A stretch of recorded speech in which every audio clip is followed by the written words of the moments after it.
Chefs of Reddit, what's your number one useful cooking tip? A master chef told me this in culinary school. You can always stop cooking. Take it off the burner or out of the oven if you need to. Surprisingly helpful tip. He probably meant for you to stop cooking altogether. Learn cooking techniques instead of recipes. Don't approach recipes like they're magic spells in the Harry Potter universe. If you wiggle your nose wrong or put in a speck too much of some seasoning, you're not going to end up with a completely different dish. Alton Brown does an incredible job of teaching a cooking technique and then showing you a recipe that applies to that technique. If you learn a process instead of a rote recipe, you will know how to cook dozens of dishes, and it's really the only way to develop skills in the kitchen. Don't approach recipes like they're magic spells in the Harry Potter universe. No, this advice does not apply to baking. Cooking is art, baking is chemistry. Control your heat.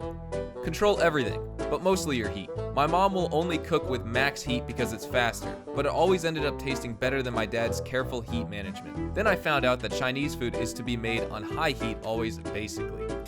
Keep it simple. Something with 3 to 4 ingredients that go really well together is better than something with 12 ingredients that clash with each other.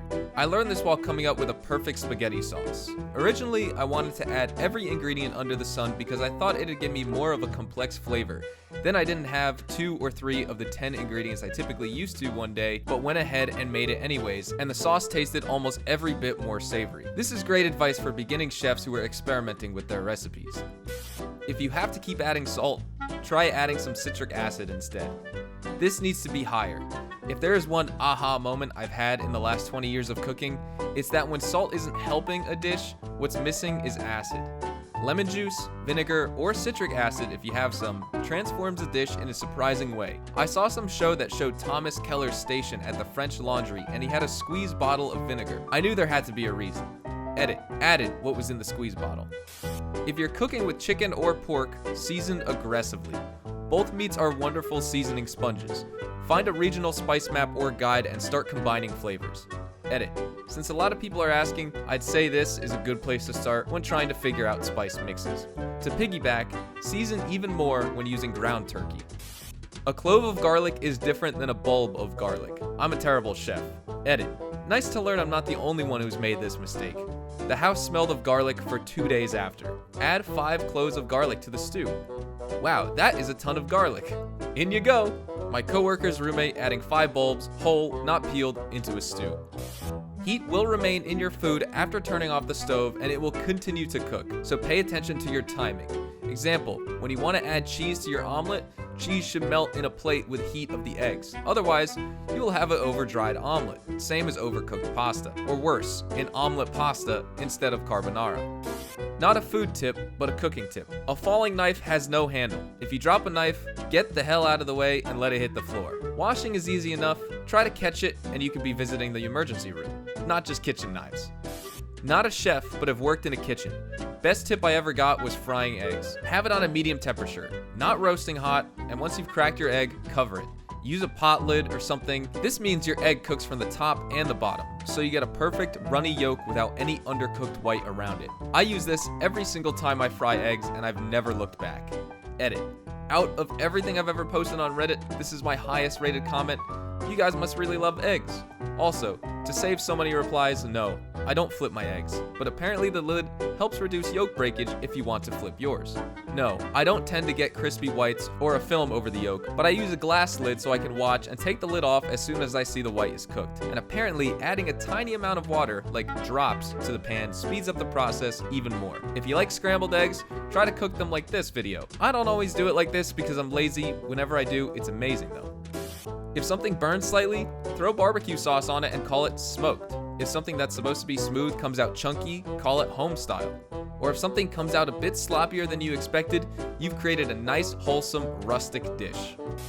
You can clean while you cook. This is exactly what I do whenever I cook. I always end up with just a saucepan and plates and cutlery, and once we're done eating, on the other hand, everyone else I know ends up with a single utensil and a piece of crockery used when they're done, which makes it hard to relax after an enjoyable meal. It's so easy to keep on top of. That part where you leave to simmer for X amount of minutes, wash up while you wait, bring to a boil, wash up while you wait, cook until softened or browned, wash up while you wait, etc., etc. I'm far from a chef, but a decent pan means everything. I was using old pans from Goodwill for the longest time and couldn't understand why everything stuck no matter how much olive oil I used. Got decent pans, changed my life. Everything cooks more evenly. Truth. I had to use a cheap IKEA pot for a bechamel sauce yesterday and ended up with Teflon-infused mac and cheese. 0 out of 10, would not recommend. You can use a stem of broccoli. Just peel, slice, and fry it in the pan. It's delicious. This, but also with tops of certain veggies. I've used carrot, greens, radish greens, and celery leaves sauteed with butter and salt. They also taste good when thrown into salads. Just do a quick Google check to see if it's edible beforehand. Only cook with wine you would actually drink yourself. This means don't use quote-unquote cooking wine, as in that garbage that is all salty from the grocery store. Just stick to wines you'd find on the shelf that aren't in the cooking aisle. This does not mean that if you don't like dry white wines that you shouldn't cook with them. Just don't use wine that's been doused with seawater. Edit. I feel like I might have come off as a snob. I didn't mean only cook with wines that are top shelf. Cheap wine is just fine. Julia Child says you can use dry vermouth in place of white wine in recipes, which is great if you only need a splash and don't want to open a whole new bottle. I'm not a professional, but I humbly suggest learning about ratios and key ingredients. Ruhlman's 20 techniques, 100 recipes, a cook's manifesto, and Ratio, the simple codes behind the craft of everyday cooking, both by Michael Ruhlman and available on Amazon, are absolutely life-changing.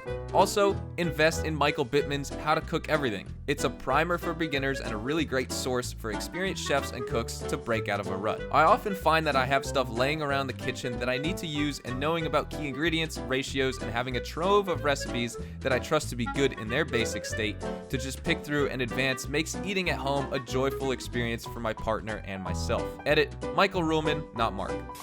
Not a chef, but I've done lots of home and commercial cooking and had enough criticism compliments that I feel confident enough to post. Take your time. The pan doesn't need to be at maximum heat. The sizzle doesn't mean it's ready to flip. It means it's cooking. If it can simmer another minute, let it. I understand time-sensitive dishes and being in a hurry, but nearly every dish I've ever cared to try or throw together or anything benefits from time and care. On the note of throwing things together, never be afraid to experiment, especially at home. It's fun, and folks that don't cook can and will mistake an experimental move for the better as a stroke of genius on your part. This is what I was going to say. It's better to have the oven or stove on a lower setting for longer periods of time than have it on a higher setting for a shorter period of time. An undercooked steak can easily be fixed with some more time on the fry pan, but you can't do much about a burnt one. Mise en place. Have all your stuff lined up and ready to go before you start. You don't want something to burn because you're busy looking for the tablespoon or opening a can of something. Also, read the recipe thoroughly first. Online ones especially. Many a times the instructions were unclear or the poster made a mistake. Online ones especially. Many a times the instructions were unclear or the poster made a mistake. Reading any comments made by others who have tried the recipe is also something I find to be useful. Many times savvy cooks will add vital info about the recipe that the author overlooked. The only recipe that should have only 1 clove of garlic in it is a recipe for 1 clove of garlic. 2 minimum, people. More seriously though, recipes which say 1 clove minced are looking to build a savory base, almost always on top of sauteed onions, not a garlic flavor. Not a chef, just Italian. Now, at last, I can rant on how to cook pasta. For the love of what's holy, wait for the water to reach boiling point before dumping the pasta in it. And remember to salt the water. Nobody likes eating starch glue. Furthermore, when making spaghetti, try to use a proper pot. It shouldn't be necessary to break the spaghetti in half in order to cook them. Jesus, I can feel your arms flailing as you speak.